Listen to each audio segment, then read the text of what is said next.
do lado de cá, você está entrando nas ondas do Mar ao Bar, episódio 14, ou 14, sei lá, quem é que vai falar, tanto faz.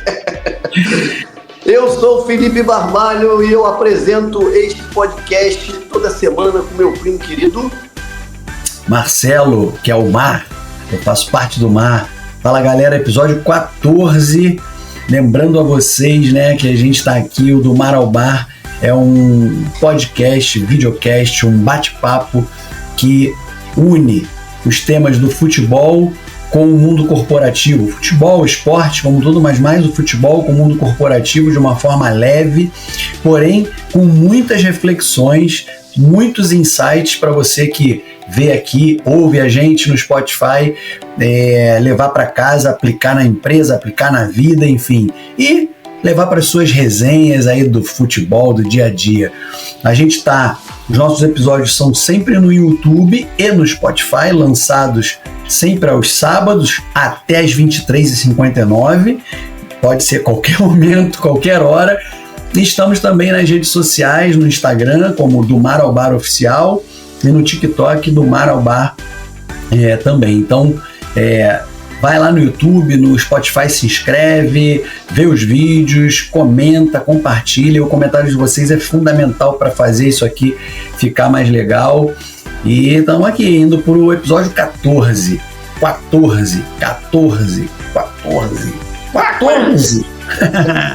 E o tema hoje qual é, Felipe? Qual é o tema do episódio 14? Hoje o tema é imagem profissional.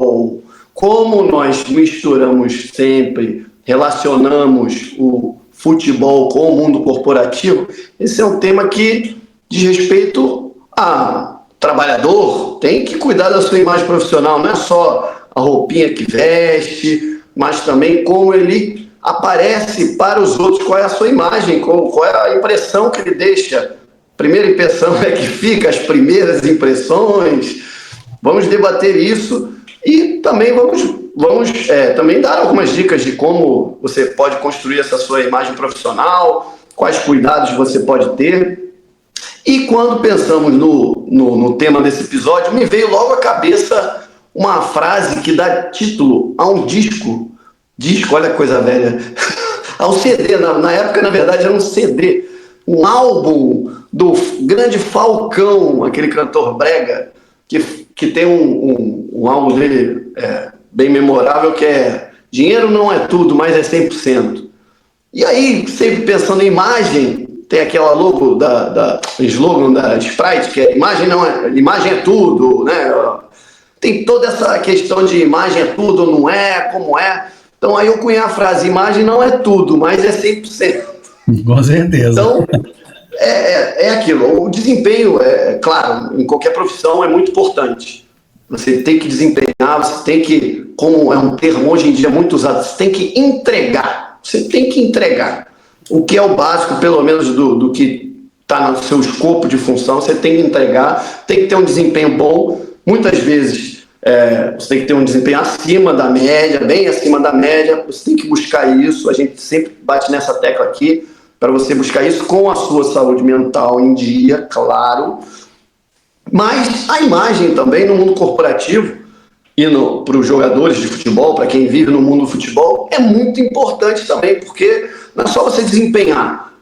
Quem o pássaro que não canta ali, né? Quem sabe o nome do pássaro que não canta? É difícil. Então você tem que não só também, claro, expor, assim, cantar os quatro ventos que você faz, mas passar aquela imagem, seja por falando, postando ou pela sua atitude dentro da empresa, mas passar uma imagem, construir a sua imagem profissional, que isso com o tempo se torna uma reputação, que é algo também que nós vamos falar bastante ao longo do episódio.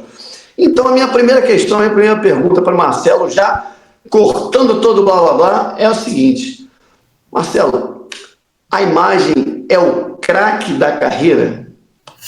É aquilo que pode pesar assim como um diferencial entre os competentes? Tem muita gente competente na equipe, na empresa, mas a imagem que você passa, a imagem que você constrói, que você se preocupa ali em construir, é o que vai dar o diferencial na carreira, é o craque, vamos dizer assim, é o craque do seu time interno?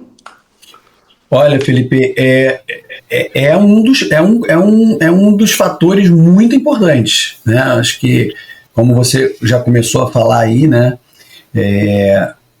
O desempenho, em primeiro lugar, o desempenho está em primeiro lugar, né? Porque você precisa desempenhar muito bem o que você faz para você se destacar. Então, você precisa estar acompanhando as inovações, o que tem sido falado no tema que você toca, né? O jogador tem que ter um desempenho dentro de campo super importante, o colaborador na empresa precisa ter um desempenho, uma performance, né? Sempre acima da média, né? Porque o mundo cada vez mais é competitivo, né?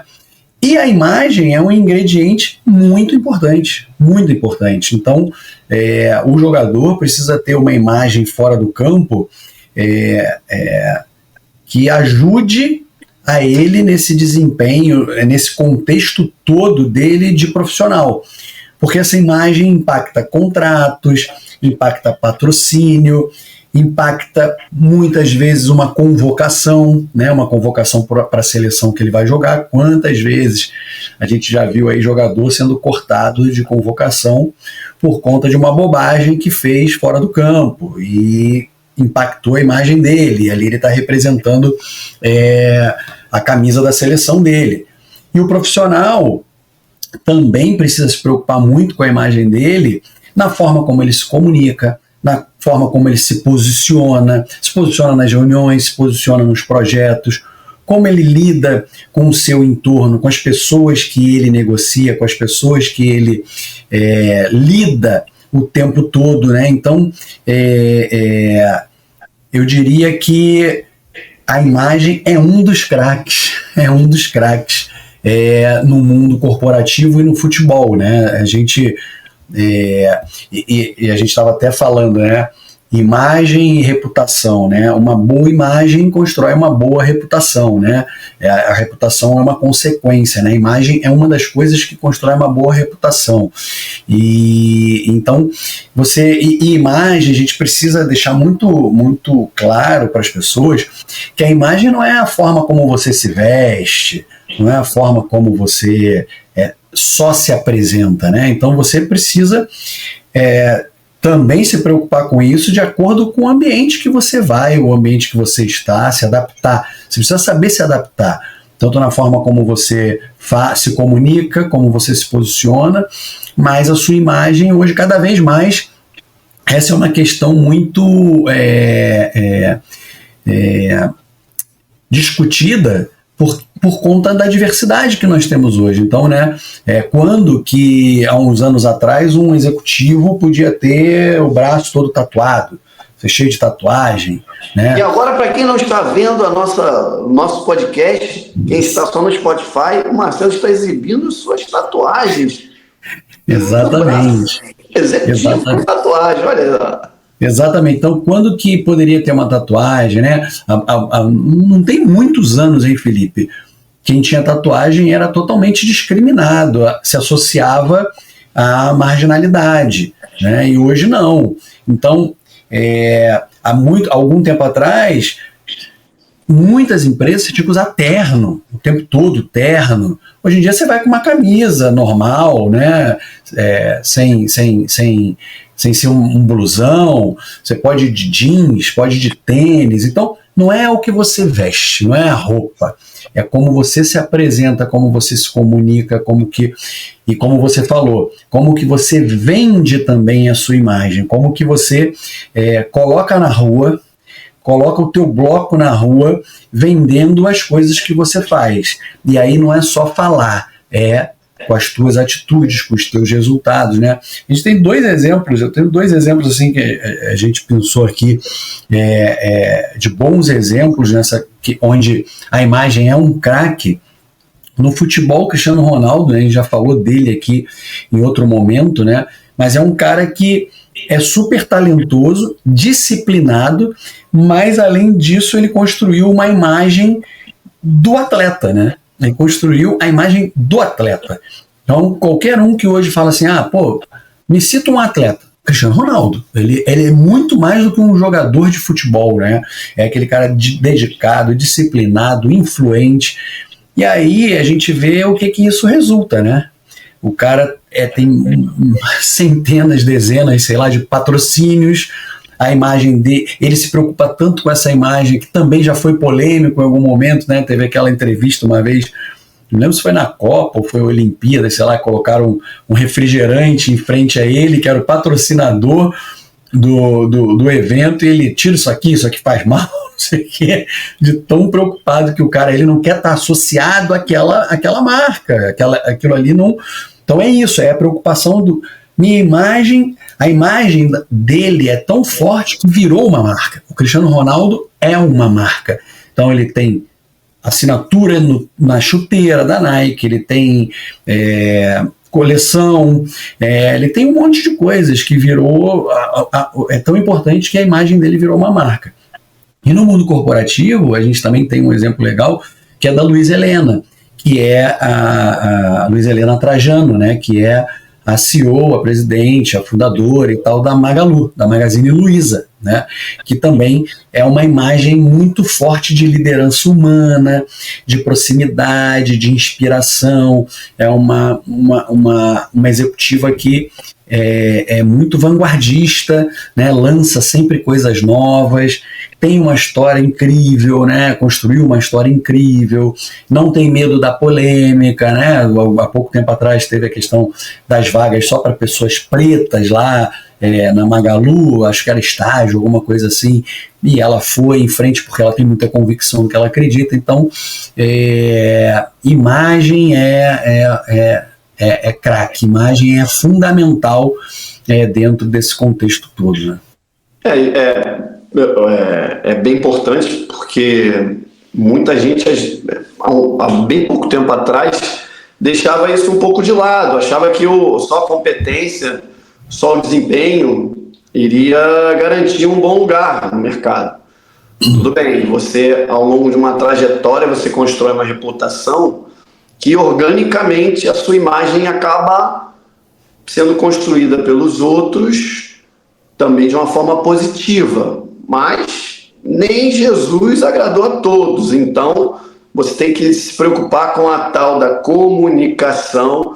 Em algumas coisas, algumas situações, você sente que tem algum ruído em algum processo que você está envolvido, alguma decisão que você tomou, ou alguma atitude como profissional que você tomou, vai lá e tenta corrigir com uma boa comunicação para esclarecer. Isso é bem importante. E aí, quando você falou em relação à construção de imagem versus desempenho, e aí citou Cristiano Ronaldo, me veio à cabeça alguém que a gente até na discussão da pauta não chegou a citar, mas eu acho que um exemplo de construção de imagem, que é um craque disso, que foi o Beckham, que é um jogador que foi super questionado em relação ao seu desempenho. Ele era bom mesmo? Será? Eu confesso que eu sempre achei ele um bom jogador. Também. Muito bom jogador, um cara que contribuía, enfim, o cara não chega a ser titular do Manchester United com Sir Alex Ferguson no comando à toa. Não gira por tantos clubes também, se não entregasse a entrega aí. Um desempenho bom, mas ele chegava nessa parte de imagem, ele até criou novos paradigmas em relação à construção de imagem no futebol dos jogadores, tanto que hoje em dia eu considero, como eu falei em outro episódio aí, alguns atrás, sobre o Romário ter ditado um estilo de jogador brasileiro, que se preocupa menos em se dedicar, e hoje em dia a gente vê a consequência disso em vários craques que a gente perdeu no caminho. O Beckham é um cara que também ditou questão visual do jogador. A tatuagem que você estava falando aí, eu não tenho nenhuma, por enquanto, quem sabe, não sei.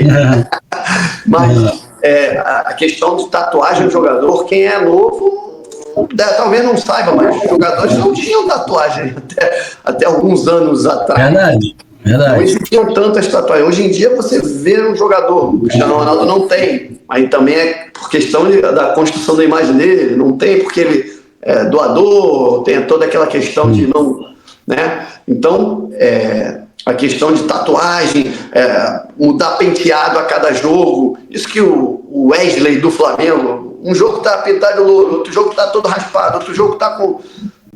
Cada jogo, o Vitinho que jogou no Flamengo fazia isso, a cada jogo. O Ronaldo Fenômeno em 2002 2002 com o Cebolinha aqui, né? O negócio. Sim, mas, por exemplo, isso foi pontualmente ali que ele usou, né? E era uma época que não era essa constante. O Beckham veio, né, mais ou menos nessa época, com aquela coisa de penteados diferentes. Aí o Neymar, por exemplo, que é o maior ícone da geração de agora, de brasileiros, que já está no ocaso da carreira, vamos dizer assim também, ele é um cara que seguiu essa linha do penteado, um penteado a cada jogo. Sim. E aí todo mundo veio nessa esteira, né, também. Não, e que incrível tu lembrar do Beckham, né? Até tem acho que eu já comentei aqui, mas tem uma série dele também no streaming que é maravilhosa, cara, incrível assim também. Ele conta um pouco disso, dessa trajetória, que é um pouco também, né? A gente fala muito da mulher, como a mulher sofre por ser bonita, né? E precisa às vezes se mostrar mais, né? Porque olham só o lado bonito. E o Beckham sofreu um pouco disso também, sendo homem bonito, né, e lançando moda. E aí é legal você lembrar porque ele criou também uma outra questão muito forte, que é a collab ali do futebol com a moda, né? Então, assim, ele virou um ícone da moda também. Então, várias empresas de moda chamando ele para fazer muita coisa, né? Então, realmente ele é um exemplo muito forte assim da imagem, né? Aquilo, beleza abre portas, mas para sustentar essa porta aberta tem que ter um desempenho. Sim. E o preconceito, às vezes, com alguém... Preconceito, né, entre aspas. Também a gente entra num terreno... É a chatice, né? Assim, a implicância. É só bonitinho. Ou, é só... Aquela mulher ali é só bonitinha. Não corresponde. E aí, às vezes, é isso. Tem que provar que, não é competente, sim. A pessoa também pode ser bonita e competente. Pode ser feia e incompetente também. Exato. Essa questão... Então, vamos a um segundo aspecto em relação ao nosso tema, que é justamente falando de Beckham, falando dessa construção de imagem, a gente acaba pegando um caminho muito para o individualismo, que é um terreno perigoso dentro de uma equipe, tanto no mundo corporativo quanto mais num esporte coletivo, como futebol, vôlei, basquete, enfim, o esporte como um todo, que o coletivo tem que ser bem valorizado. Então, qual é a diferença? Qual a importância de você construir essa imagem, mas também se preocupando com os seus pares, com a sua equipe, claro, muita gente pensa em construção de imagem porque está querendo construir a imagem para o líder ou para os líderes para poder ascender na carreira. Uhum. Não, você tem que se preocupar com os seus pares para você ter um bom ambiente, né? Sim. Cara, acho que o ponto fundamental aí que tanto o jogador como qualquer outro profissional tem que lembrar que ele está sempre na vitrine. Está sempre na vitrine, né? E principalmente quando você é mais famoso ainda, você está mais na vitrine ainda. E a tua marca pessoal é o que as pessoas dizem sobre você quando você não está lá. Né? Então, por quê? Porque você já formou aquela imagem, já formou aquela marca, aquela ideia, e as pessoas vão falar aquilo porque virou uma marca já, né? E isso é muito importante para o grupo, né, Felipe? Porque e nas empresas a gente vê acontecer muito isso, né? Pô, aquele cara ali é maravilhoso pro chefe. Cara, ele trabalha só para cima, trabalha para cima. Pô, mas para trabalhar com ele é um pé no saco. Pô, o cara é um mala, não faz nada, não responde e-mail, não responde mensagem. Deve estar vindo um monte de nome na tua cabeça e veio na minha aqui. Quando eu chamo, não tá nem aí. Mas o chefe, ele tá na hora ali, na hora, não tem tempo ruim. Cara, tá construindo uma imagem péssima, né? Que é sustentável por um tempo. Porque no final você precisa de todo esse teu ecossistema, todas essas pessoas à tua volta, para você ter um bom desempenho. E vamos falar do futebol, que é um esporte coletivo. Pô, tu não joga sozinho, né? Você precisa de todo mundo ali que está em volta de você para você ir bem. Então, isso também é construção de imagem, né? Isso, quantas vezes a gente vê as pessoas falando de artistas, né? Que na tela são maravilhosos, são legais, estão dando, mas na vida real são mal educados, grosseiros, enfim. E com o time em volta também é estrelinha, não dá atenção, é mal educado. Então, você também faz parte da construção da imagem, você saber que você já passou por aquilo. Quando você tem um mais jovem, né, um mais júnior no teu time, você tem que ajudar, você tem que orientar, tem que dar os caminhos, porque você já passou por aquilo ali também. Então a construção de imagem para o trabalho em equipe é fundamental, né? E aí, mais uma vez, eu lembro, você citou aí o querido, e vou citá-lo de novo, o Neymar, né?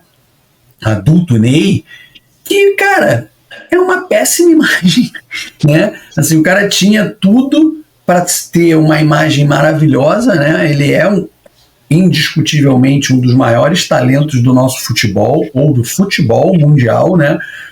Mas está sempre envolvido em polêmica. Então a imagem dele virou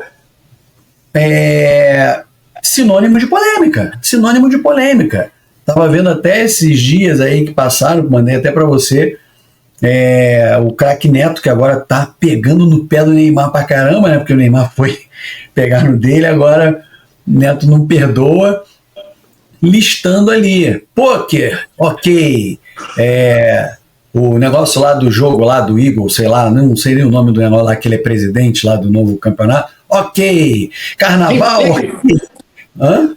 Kings League, ok, não sei o que, ok, futebol, nada, gol, nada. Cara, aí você imagina, ele é um ídolo para aquela galera que tá lá no Santos hoje, com certeza que é. Mas tu não acha que no íntimo, a galera não reprova ou vê ele como um mau exemplo? Não tem jeito, é como você falou do Romário, né? Assim, cara, eu gosto pra caramba do baixinho. Mas é indiscutível que ele criou uma geração de mau exemplo. Porque o que funcionou com ele, e eu não concordo com um monte de coisa que ele fez, não funciona com uma galera que quis seguir o mesmo modelo, né? Que é a mesma coisa no mundo corporativo, né? Um gerente, por exemplo, que tem excelentes resultados, mas tem uma fama de arrogante, desagregador, né, que parte quase para um assédio, não vai ter chance, né? Não tem chance. E hoje, cada vez mais nesse mundo, né, que é globalizado e todo mundo se fala e as avaliações são todas, né, passa por um monte de gente, a tua chance de sucesso é baixíssima, cara. Você falou agora desse bom exemplo do Romário, essa coisa recente aí que teve com a Argentina, né?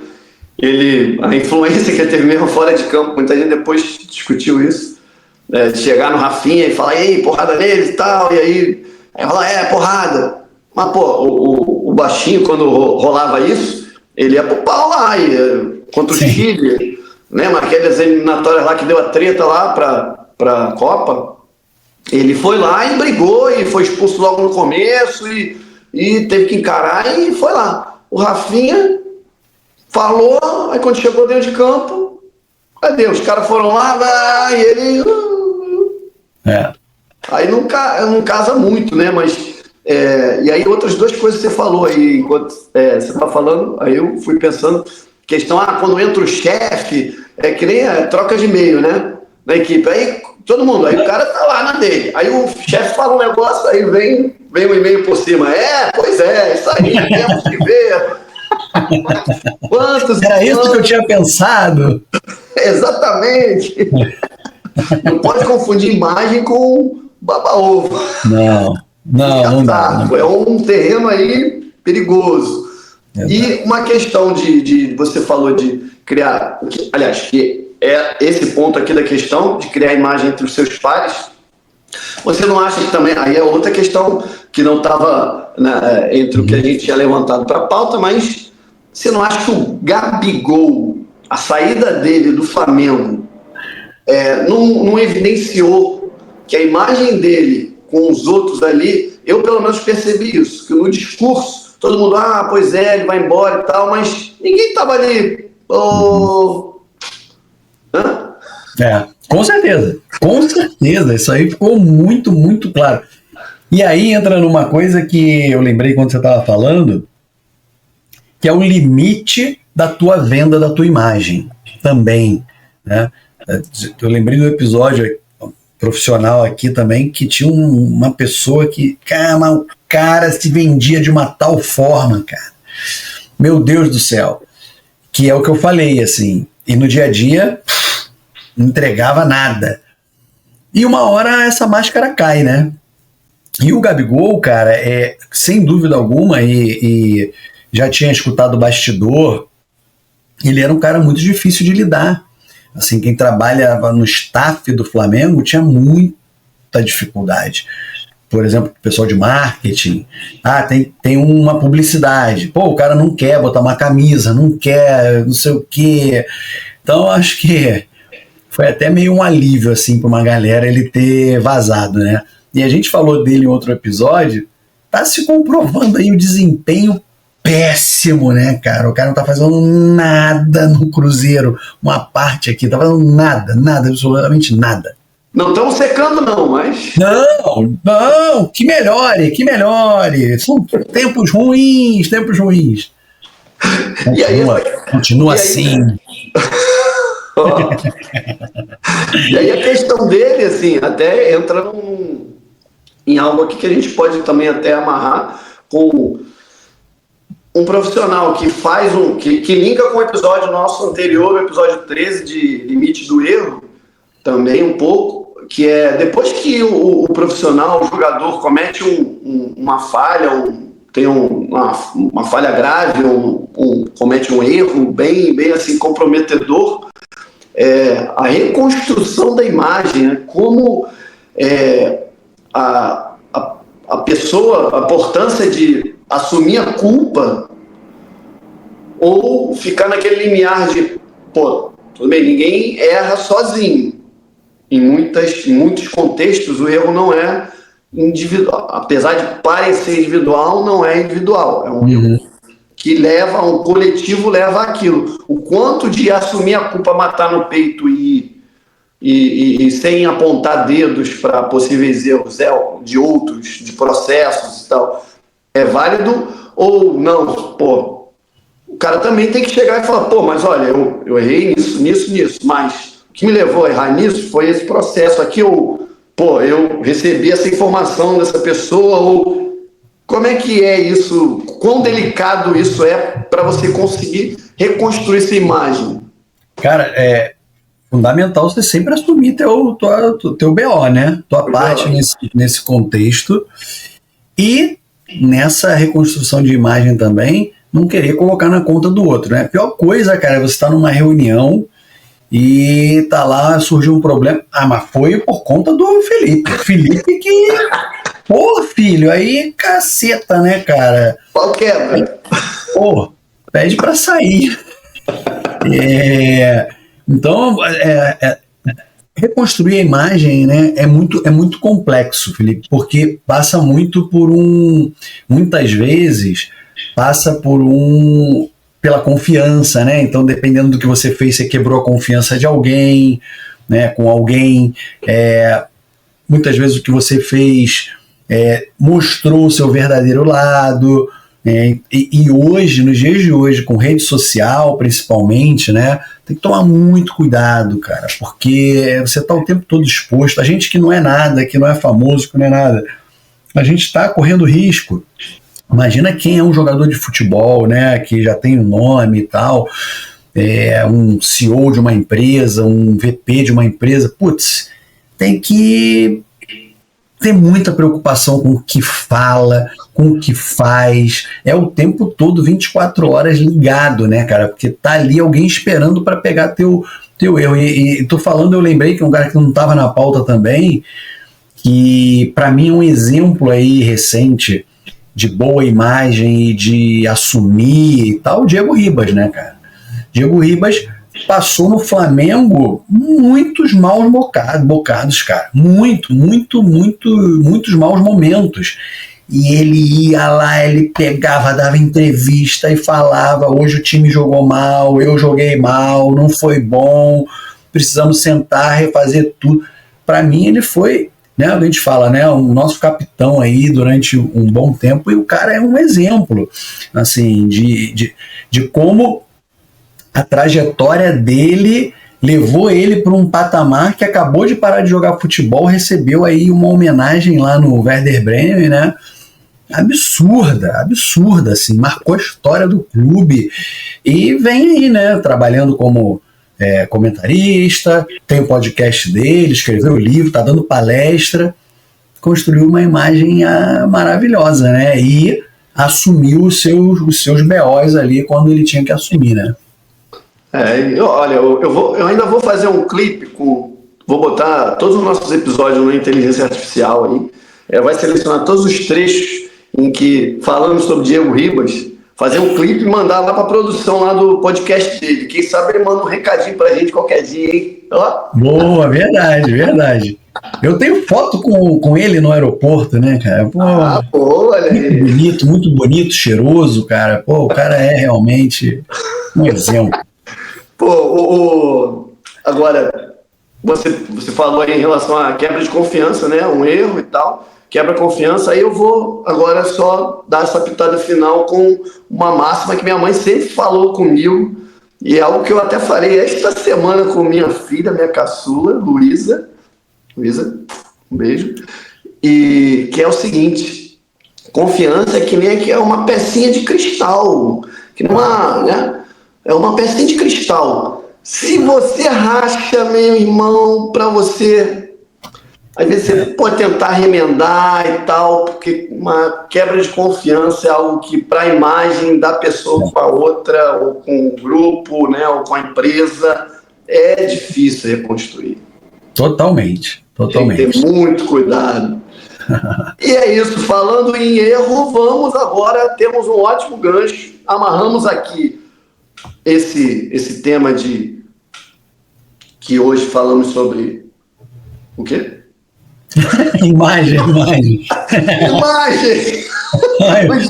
Tá falando o Alzheimer bateu, mano. Imagem profissional, cara. Cara, que... Eu queria falar um palavrão aqui agora. Isso vai dar um corte muito bom. Então... Não, é porque eu tô falando muito de erro, e foi o episódio anterior de limites do erro, então, e agora nós amarramos o tema do episódio aqui, mas apenas a primeira parte, que teremos uma segunda parte, parte 2, de imagem, que vamos abordar é um tema bem amplo, como foi o trabalho no exterior, é um tema bem rico em relação a nuances de construção de imagem, e aí reputação, enfim. Temos, então, pauta para outro episódio que vamos na próxima semana, e também quem quiser participar aí com comentários, colocar as suas impressões, pode botar no Spotify, tem também espaço para comentário, no YouTube. Então participem pelas redes sociais também, com os cortes que a gente vai colocar essa semana. Participem, porque o do Limite do Erro, o primeiro lá sobre o Andrés, bombou de comentário. Bombou. Muito Teve bom. briga de torcida e o caramba dentro do comentário. Provocação só. Briga não. Somos da paz. E aí é isso. Vamos agora para a divisão da conta, que linka com esse termo. Esse aspecto aí do erro. Então vamos dividir a conta agora. Vamos lá. Então vamos lá. Divisão da conta. Vou dividir a conta aqui com o nosso querido quem? Minduim, Minduim, nós te amamos, Minduim, nós te amamos, Minduim. Vamos lá, né? Vou ler aqui o comentário do Minduim, né? O erro faz parte da vida de todos nós. O que fazemos após o erro é que tem de ser analisado. Tiramos alguma lição para melhorar? Entre parênteses, evitar ou diminuir a chance de voltar a ocorrer? Ou seguimos acomodados dizendo que é assim mesmo, que pena que ocorreu, continuamos na programação normal e bola para frente? Baita reflexão. Bela reflexão. Belíssima reflexão e que, como você falou, tem tudo a ver com o que a gente falou aqui, né? Também, não dá para você se acomodar com aquilo e vambora, bola para frente, bola... Uma coisa é você virar a página e seguir a vida, ok, mas você precisa entender quais foram, o que aconteceu ali naquele momento, quais foram as falhas, e para você não cometer novamente o mesmo erro, né? Eu acho até que no episódio eu fui bem duro assim, sobre essa questão do erro, porque, mais uma vez, a gente estava falando de erros fatais, erros que são, né, muito... Agora, errar, a gente erra o tempo todo. A gente erra aqui. O Felipe acabou de esquecer o nome do episódio. A gente erra o tempo todo. E ok, a gente precisa errar para fazer melhor. Então, só deixando isso bem claro, porque eu acho que eu fui bem rígido ali no episódio, mas a gente está falando de erros fatais. E, obviamente, aqui, né, Minduim, a gente precisa tirar a lição. Precisa tirar a lição do que aconteceu, né? A gente não tem que ficar apegado ao passado, mas a gente precisa pegar ali e entender, principalmente no trabalho, o que deu errado nesse projeto, onde que eu posso melhorar, como que eu faço isso diferente no próximo. Então, sim, a gente precisa analisar, tirar as lições para fazer cada vez melhor sempre. E isso constrói uma imagem positiva da gente também.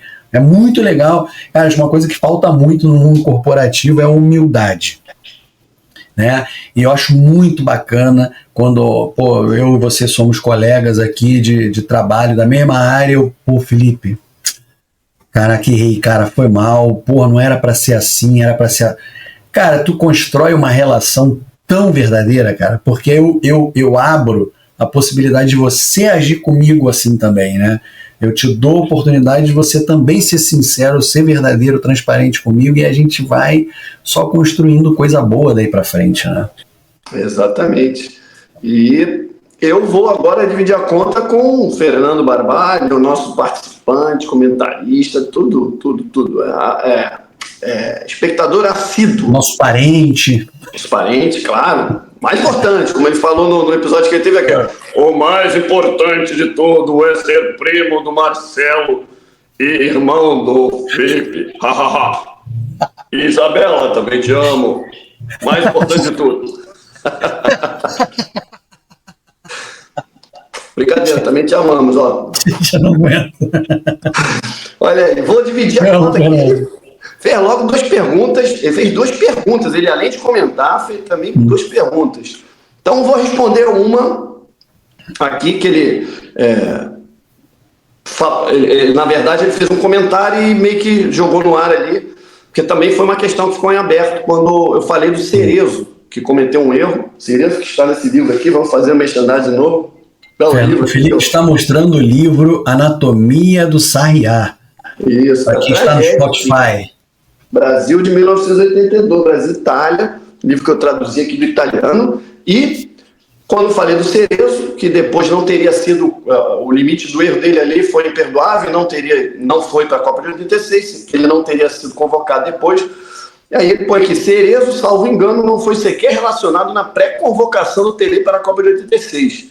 Se foi, acabou cortado da lista final. Eu ainda morava em Roma, lembrando a época que a gente morou na Itália, em 85 ali, 84, 85. Ele ainda morava em Roma naquela época e sua ausência da seleção causou uma enorme perplexidade nos italianos, porque ele realmente, o Cerezo, arrebentava lá. Depois da Copa de 82, ele foi contratado pela Roma e jogou na Roma, foi campeão, enfim.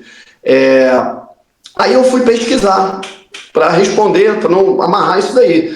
E realmente, o Cerezo, ele estava no grupo de 86, porque até para falar desse período aí entre a Copa de 82 e 86, a gente teve um período como está tendo agora. Primeiro o Parreira assumiu, depois caiu, entrou o Edu, irmão do Zico.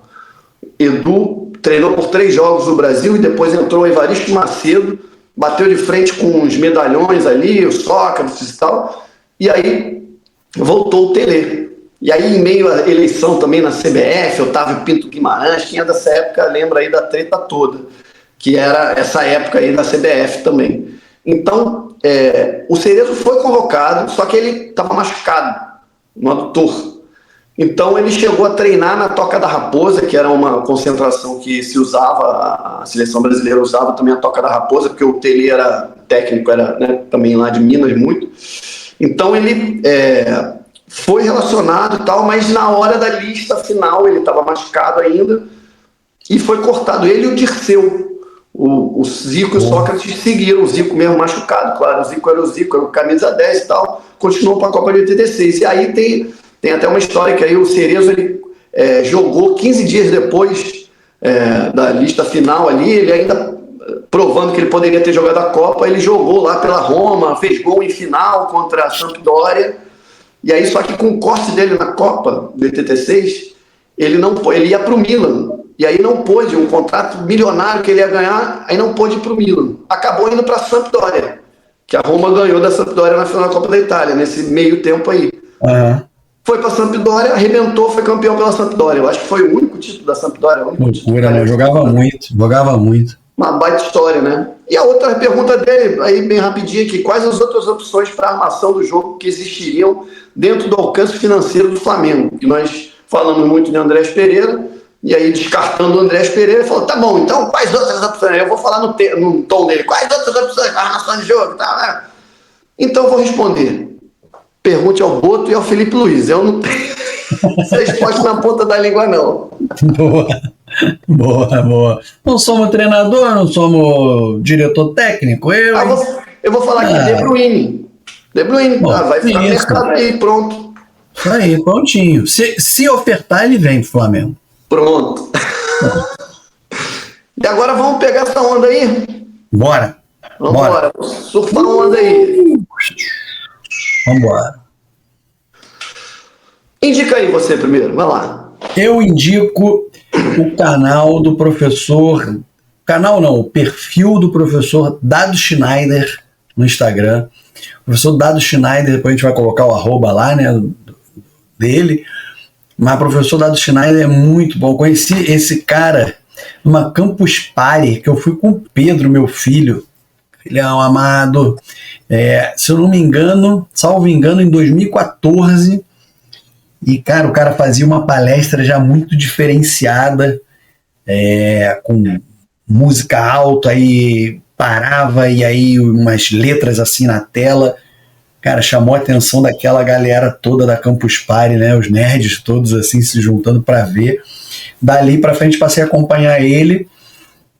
E ele fala muito sobre isso tudo que a gente fala aqui, de mundo corporativo, de comportamento, e fala muito de geração Z, tem falado muito sobre geração Z, junto com as outras gerações. Vale conferir aí o perfil do professor Dado Schneider, bem legal ele. Boa, eu acho que eu descobri outro dia, assim, eu esbarrei com um vídeo dele até e mandei, aí você falou, pô, acompanhei ele há um tempo, é ele mesmo, né? Sim.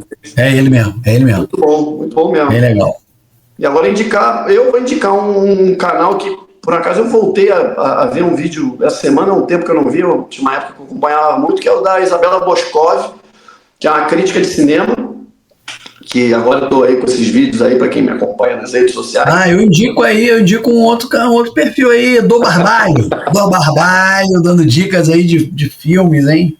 Toda sexta-feira aí tem umas diquinhas de filme e tal, na minha humildade aqui de cinéfilo. Mas o canal da Isabela Boscov é alguém que eu acompanho aí também, assim, eu acompanho desde que ela era da Veja, e eu gostava de ler as críticas dela ali sobre filmes, né, as obras audiovisuais, ela também fazia de televisão algumas vezes, e ela, essa semana acabou a terceira temporada de algo que eu já indiquei aqui, The White Lotus, que é uma série bem boa, e foi engraçado que ela criticou assim, não gostou tanto dessa última temporada, e eu tinha visto uma crítica também do PH Santos falando bem, então é legal também porque eu peguei os dois, aí um falando bem, outro falando mais ou menos, né, e aí me lembrei do canal dela, que é muito bom de acompanhar, para você ter um roteirinho de boas dicas cinematográficas, aí em alto grau, né? Não o meu grau aqui amador. Não, o seu grau é altíssimo,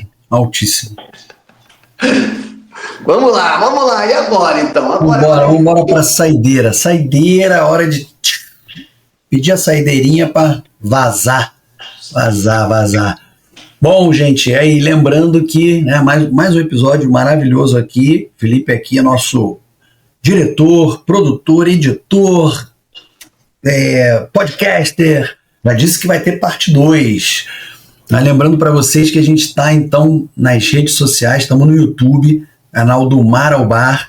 Vai lá, se inscreve, vê os vídeos, comenta, curte, compartilha, passa para os amigos. Temos o canal, o perfil no Instagram do Mar ao Bar Oficial, e no TikTok do Mar ao Bar, e no Spotify também do Mar ao Bar. Nessa semana que passou, a gente não colocou muito corte, eu e o Felipe estamos aí, uma correria de trabalho danada, então nos perdoem aí pela pouca presença na rede social, mas os episódios estão lá no YouTube, no Spotify. Vão lá, dá uma moral, se inscreve, e é isso aí. Até semana que vem, galera. Um abraço. Até de repente.